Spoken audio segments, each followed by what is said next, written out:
Παρά το γεγονός ότι ο Παναθηναϊκός για ένα ακόμα παιχνίδι του ελληνικού πρωταθλήματος με μικρομεσαία ομάδα καρδιοχτύπησε, κέρδισε τελικά τον Πανσεραϊκό με σκορ 3-1 και μείωσε τη διαφορά του από τον Ολυμπιακό στους 2 βαθμούς μετά την ήττα των Πειραιωτών στο μάτς απέναντι στον Άρη χθες στο Κλεάνθης Βικελίδης, και περιμένει να δει τι θα κάνει και η ΑΕΚ με την Καλιθέα, έτσι ώστε να οριστικοποιηθεί η βαθμολογία για αυτήν την εβδομάδα.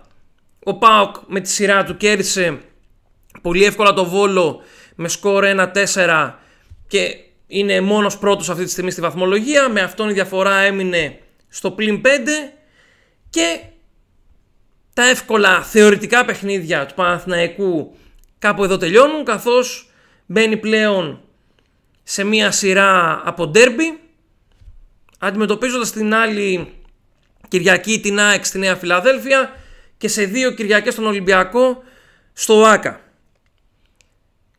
Για το παιχνίδι, ο Ντιέγκο Αλόνσο πραγματικά να πάρει μια πολύ μεγάλη αγκαλιά τον Φίλιπ Τζούρισιτς, γιατί σήμερα νιώθω ότι τον έσωσε από βέβαιη απόλυση.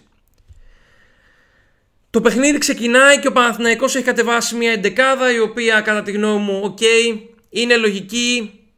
Δεν βλέπω κάτι το περίεργο πέρα από τη δική μου την αιμονή με το θέμα του Γετβάη, που πιστεύω ότι ο Αράο πρέπει να παίζει αριστερό στόπερ. Βέβαια θα πω και κάτι το οποίο το παρατήρησα σήμερα λίγο περισσότερο και έχει να κάνει με τον Ίγκασον. Ντραγκόφσκι κατά τα δοκάρια, Βαγιανίδης, Ίγκασον, Γετβάη, Μλαντένοβιτς, Αράο στο 6. Τώρα εδώ το SofaScore τα έχει κάνει λίγο πατάτα, καθώς ο Μπακασέτας έπαιζε αριστερός εσωτερικός μέσος και ο Ουνάχη στα δεξιά του κέντρου της ομάδας, με τον Τετέ στο δεξί άκρο, με τον Πελίστρη αριστερά και τον Φώτη στην κορυφή. Η εντεκάδα ως προς τη λογική της είναι σωστή, με εξαίρεση με αυτό το θέμα το οποίο έχω εγώ με το αριστερό στόπερ. Το παιχνίδι ξεκινάει, ο Παναθηναϊκός μπαίνει μέσα, στο 10 κάνει το 1-0 με έναν πολύ ωραίο τρόπο, με 3 πάσες μπόρεσε και βρήκε ο Μλαντένοβιτς τον Τετέ μέσα στην περιοχή και έκανε πολύ εύκολα το 1-0. Εδώ να πω ένα ακόμα γκολ του Τετέ που το καλοκαίρι ακούγαμε ότι δεν σκοράρει. Και εκεί που λες λοιπόν ότι λογικά θα έχουμε ένα πολύ εύκολο απόγευμα και ότι θα μπορέσουμε να πάρουμε μια ανάσα, με το που πάμε στη σέντρα και ξεκινάει πάλι το παιχνίδι, οι παίκτες του Παναθηναϊκού είναι σαν να χάνουν 2-0. Βλέπεις τον Μλαντένοβιτς λάθος πάσα, ασταθή απόκρουση του Ντραγκόφσκι στο σουτ που έπεται μετά και οι στόπερ έχουν μείνει κάγκελο και ο Πανσεραϊκός χάνει ευκαιρία να εσωφαρίσει στην αμέσως επόμενη φάση μετά το 1-0, και στην αμέσως επόμενη κατεβασιά του Πανσεραϊκού μία βαθιά μπαλιά, μία σέντρα μέσα στην περιοχή, πάρε το 1-1. Το εξής απλό, προηγείσαι. Η λογική είναι ότι έχεις εσύ την ψυχολογία με το μέρος σου και ότι εσύ θα κουμαντάρεις το παιχνίδι. Δεν το παγώνεις καν. Δέχεσαι την πρώτη φάση που αποκρούει ο Ντραγκόφσκι και στην επαναφορά ο παίκτης του Πανσεραϊκού δεν μπορεί να κάνει το 1-1 με το γυριστό το οποίο επιχειρεί και η μπάλα φεύγει λίγο out. Και ενώ χτυπάει το πρώτο καμπανάκι, αντί να προσπαθήσει να παγώσεις την μπάλα και το ρυθμό, δεν καταλαβαίνω τι κάνουν οι παίκτες και παρατήρησα και νοθρότητα, ειδικά στο πρώτο ημίχρονο υπήρχε μια νοθρότητα και έγινε το 1-1. Παράλληλα στη συνέχεια ο Παναθηναϊκός δεν έχει κάνει τίποτα ουσιαστικό. Σήμερα εδώ έχω βάλει από το SofaScore και το γράφημα με την διακύμανση της απόδοσης και του ρυθμού του αγώνα. Όπως βλέπετε πάνω αριστερά, μετά την ισοφάριση του Πανσεραϊκού, ο Παναθηναϊκός είναι πιο υποτονικός σε σχέση με το δεκάλεπτο, με το πρώτο δεκάλεπτο που κάνει το 1-0.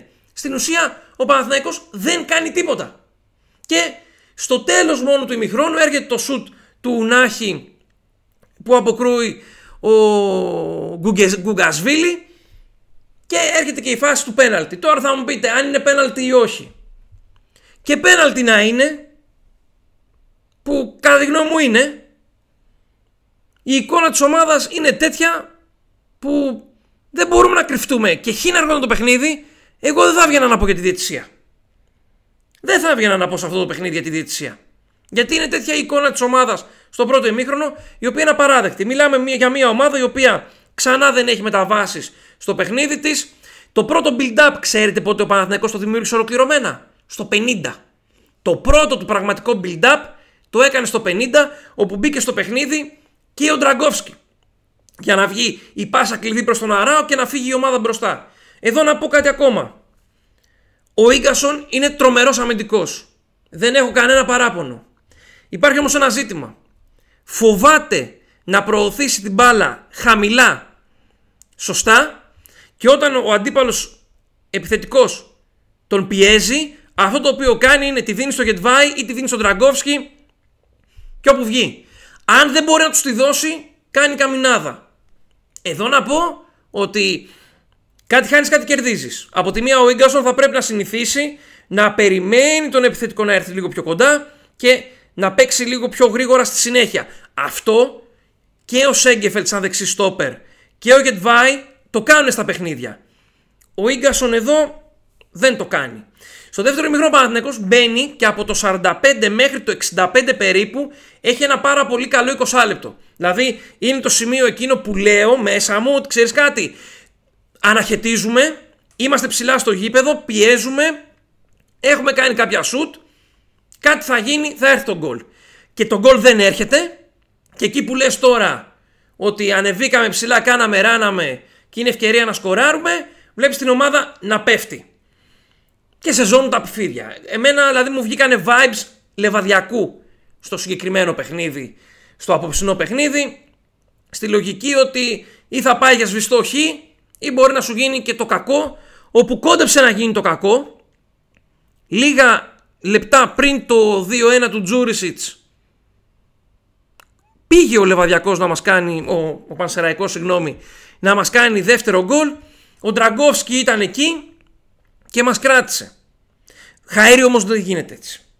Δυστυχώς. Αυτή είναι η αλήθεια. Εν τω μεταξύ, όσον αφορά τα στατιστικά του παιχνιδιού, δεν δικαιολογείται να έχει 5 επεμβάσεις ο Ντραγκόφσκι με τον Πανσεραϊκό. Δεν είναι λογικό να έχει μία μεγάλη ευκαιρία ο Πανσεραϊκός και ταυτόχρονα να σου έχει κάνει και συνολικά 12 σουτ.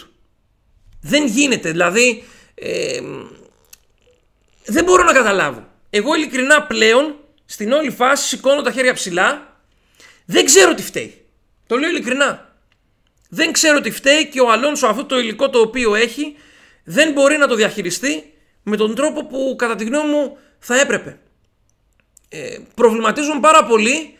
Σήμερα ο Τζούρισιτς είναι man of the match καθώς καθαρίζει το παιχνίδι. Στο δεύτερο γκολ υπάρχει και λίγο τύχη, γιατί η μπάλα κοντράρει και πηγαίνει σε ένα σημείο που ο τερματοφύλακας του Πανσεραϊκού, ο οποίος ήταν εξαιρετικός, δεν μπόρεσε να πέσει και να βγάλει τη φάση και ήρθε το 2-1. Δεν μπορούμε όμως να πηγαίνουμε έτσι. Δεν μπορούμε να πάμε μόνο με την ατομική ποιότητα των παικτών μας. Για τον Αλόνσο ακούω συνεχώς καλά λόγια, ότι προσπαθεί, ότι κάνει πράγματα στο κοροπή, ότι ασχολείται, ότι θέλει πάρα πολύ να πετύχει και αυτός και η ομάδα. Τα ακούω όλα. Όμως στο γήπεδο εγώ αυτό δεν το βλέπω και συγγνώμη, αλλά δεν υπάρχει καμία ανθρωποφαγία στην κριτική που του ασκείται.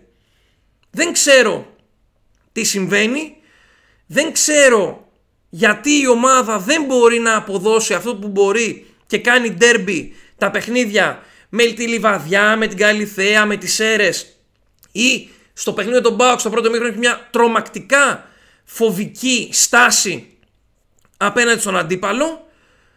Όπως και να έχει, υπάρχει θέμα, εντάξει, οκ, κέρδισε η ομάδα, ο Αλόνσο θα συνεχίσει και αυτή την εβδομάδα λογικά ενώπιση του ντέρμπι με την ΑΕΚ, θα πάρει δηλαδή μια εβδομάδα ακόμα. Υπάρχουν όμως πολλά ζητήματα. Να πω δύο λόγια για τον Ουνάχη.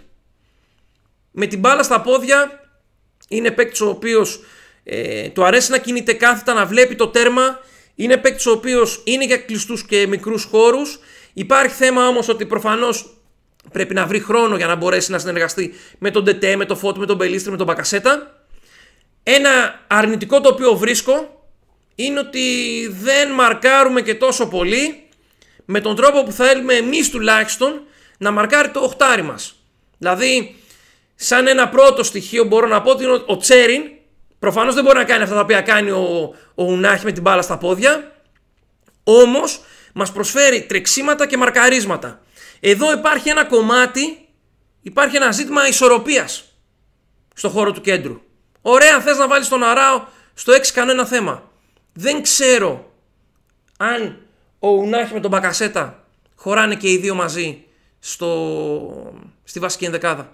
Γιατί υπήρχαν πολλές στιγμές που ο Πανσεραϊκός με αυτό το υποτιθέμενο πρεσάρισμα που κάναμε, υποτιθέμενο ήτανε και πάλι, μπορούσε πάρα πολύ εύκολα να βγει στην κόντρα επίθεση και να μας δημιουργήσει προβλήματα.